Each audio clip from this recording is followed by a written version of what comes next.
What's up guys, James here with Fun Fact of the Day. Hope you guys are having a great day learning lots and getting stuff done. Today, the question of the day is, why in the world are people named Richard called Dick? Why aren't they called Rich? Or literally any name except for Dick? If that sounds interesting to you, let's get into it.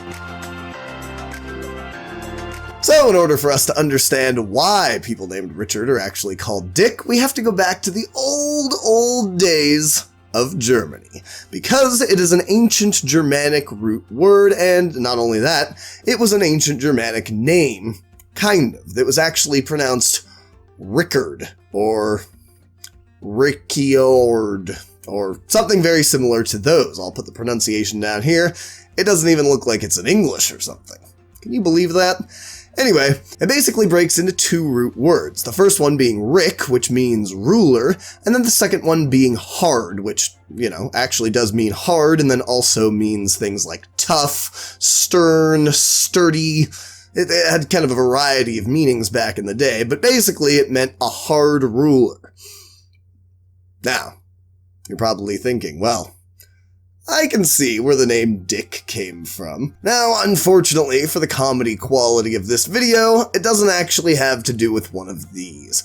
That variation of the word Dick didn't come around until the late 1800s. It was actually a slang term developed by the English military, and nobody's quite sure what day exactly it was created, or, even exactly what year, because it was such a bad word at the time that nobody wrote it down. It was terrible. But that means that version of the word was created 600 or 700 years after the actual nickname Dick was created. So, let's go back to the 13th century. Back in the 13th century in England, there were 3 kings in a row named Richard, and because of that, one of them being Richard the Lionheart Richard, people really started naming their kids Richard. As, happens with English kings and queens, like Elizabeth. That became the most popular name for years. So in the next 100 years following, everybody and their moms were named Richard, and it became the single most popular name in pretty much all of Europe. But because these were 13th century people,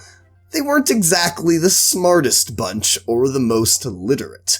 And because people had to write names and pronounce them and things like that, Rickart, which is how it was pronounced primarily back then, was 2 whole syllables, which means they needed to shorten it. And so there was a really common trend of shortening names and then people just, kind of calling them the wrong name or something that sounded similar or something that rhymed with it. So Rickart, or Richard, was shortened to Rick, which was then shortened to 2 extremely popular variations, which were Dick and Hick. Now, Hick didn't really stick around for very long, except for as a derogatory term for people from the South and the US, but aside from that, Dick actually did stick around. That was the nickname that everybody named Richard was now called, and it was so popular that it actually became synonymous with just a generic man. It was kind of like, the Johns of the day, but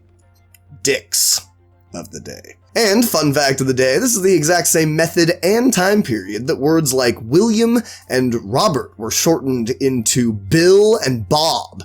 Basically, William then became Will because that was shorter, and then Will became things like Bill, and eventually Billy over time. And then Robert was the exact same thing. It went from Robert to Rob and then to Bob. And that is basically the progression of a lot of these very popular, names that people have. Things like even my name, James, was shortened eventually to Jim. So if you actually enjoyed this video in any way at all, I'd urge you to click this video right here, because chances are you'll actually like it too. And it helps me out tremendously. So thank you very much. Like and subscribe down below. It helps the channel out a ton, and I will see you soon.